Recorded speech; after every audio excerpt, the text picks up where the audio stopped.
বিড়াল থেকে ট্রান্সমিট হবে পায়খানার মাধ্যমে মানুষের শরীরে, এবং এটা যদি এই মেরু জয়েন্টগুলো যদি কখনো তাকে আক্রমণ করে, এটা কিন্তু তার শরীরে এটা সুপ্ত অবস্থায় থেকে যায়, এবং থাকার ফলে কিন্তু তার প্রজনন ক্ষমতা লোপ পায়, এবং যদি সে প্রজননে তার কনসিভও করে 3 মাসের সময় বাচ্চা অবসর হয়ে যাবে। বিড়ালের কামড়ে এটা হয়েছে, এটা বরিশালে একটা ঘটনা ঘটেছে আর কি। ইয়াং একটা ছেলে, সে বিড়ালের কামড়ে সে ভ্যাকসিন দিয়েছিল ঠিকই, কিন্তু আসলে ভ্যাকসিনটা প্রপার টাইম বা প্রপার ডোজিংয়ে হয় নাই, যার জন্য আসলে তার বিস্তার কারণে পরবর্তী সময় ছেলেটা মারা গেছে। তো আমরা আসলে এটা নিয়ে খুব এখন চিন্তিত থাকি যে আসলে যেহেতু এটা একটা প্রাণঘাতী রোগ, যদি প্রপার ভ্যাকসিনেশন না করা হয়, এই যে ছেলেমেয়েরা বিড়াল পালতেছে, নিজেরা আপন মনে করে পালতেছে, আসলে এতে কিন্তু রোগটা ছড়ানোর সম্ভাবনা খুব বেশি থাকে। আমাদের মেসেজটা হলো আসলে এভাবে কিন্তু কুকুর বিড়াল পালা আসলে সায়েন্টিফিক না। আমরা যেভাবে কুকুরকে অল টাইমস কুকুরকে আমাদের কুলে রেখে বা আদর করতেছি, কিন্তু আমরা তো ওই পরিমাণ হাইজেনিক মেজারমেন্টটা বিড়ালের ক্ষেত্রে করছি না। মানে তার প্রথম হাইজেনিক মেজারমেন্ট তার 100% তাকে টিকার আওতায় নিয়ে আসতে হবে।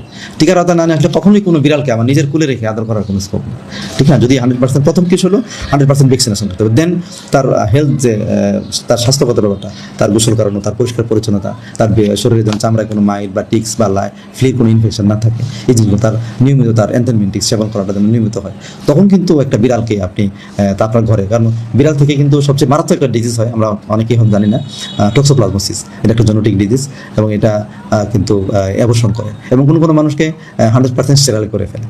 সে যদি ফিমেল হয় অথবা মেল হয়, দেখলো তার বাচ্চা উৎপাদন ক্ষমতাই নষ্ট হয়ে যাচ্ছে। বিড়াল কামড়ে না, তার পায়খানা থেকে এই রোগটা, পায়খানার মাধ্যমে টক্সোপ্লাজমা গন্ডি একটা প্রোটোজোয়াল ডিজিজ। এই জন্য আমরা মনে করি এটা একটা স্বাস্থ্যের ঝুঁকি, বিরাট ঝুঁকি। বিড়াল থেকে ট্রান্সমিট হবে পায়খানার মাধ্যমে মানুষের শরীরে, এবং এটা যদি এই মেরু জয়েন্টগুলো যদি কখনো তাকে আক্রমণ করে, এটা কিন্তু তার শরীরে এটা সুপ্ত অবস্থায় থেকে যায়, এবং থাকার ফলে কিন্তু তার প্রজনন ক্ষমতা লোপ পায়, এবং যদি সে প্রজননে তার কনসিভও করে 3 মাসের সময় বাচ্চা অবসর হয়ে যাবে। আর্লি অবসর হওয়ার প্রথম কারণই হলো টক্সোপ্লাজমা গন্ডি ইনফেকশন একটা মেয়েদের ক্ষেত্রে। সো এটা so much risky, highly risky disease. So আমি আশা করি যে আসলে এই জায়গাটায় সবারই সতর্ক থাকা উচিত, বোঝার কোনো সুযোগ নেই। এটা একদম ব্লাড ভেসেলের ভিতরে থাকে, ব্লাড সেলের ভিতরে থাকে, শুধু ওই সমস্ত টেস্ট করলেই বোধ হয় তাকে বোঝা যাবে টক্সোপ্লাজমা গন্ডি আছে না, বোঝা যাবে যে কোনো বিড়াল থেকে হতে পারে, বিড়ালের পায়খানা থেকে সাধারণত। এটা অসুস্থ বিড়াল না সুস্থ বিড়াল থেকে হতে পারে, সুস্থ বিড়াল থেকে হতে পারে, সে তো ক্যারি করবে, কেরিয়ার হোস্ট তো বিড়াল। বিড়ালের পশম যদি হয়, তার জন্য এন্টেরাইটিস, তার শ্বাসকষ্ট, আদার্স রেসপিরেটরি ট্রাবল কিন্তু হতে পারে। এই জন্য কিন্তু এটা স্বাস্থ্যের একটা বড় ধরনের ঝুঁকি, কিন্তু বিড়ালের লোম কিন্তু সহজে ওঠে। আমরা কিন্তু আমাদের কাছে ইয়াং ছেলে মেয়ে আসলে প্রথমে আগে বুঝাই যে বাবা দেখো প্লিজ আসলে এটাকে অ্যাভয়েড করার চেষ্টা করো, কারণ এটা কি দরকার। আর আমরা চাই আমাদের লাইফস্টাইল কিন্তু সবসময় আগে ছিল অর্থকরী ফসলের দিকে, যেটা দিয়ে মানুষ আয় ইনকাম করতে পারবে।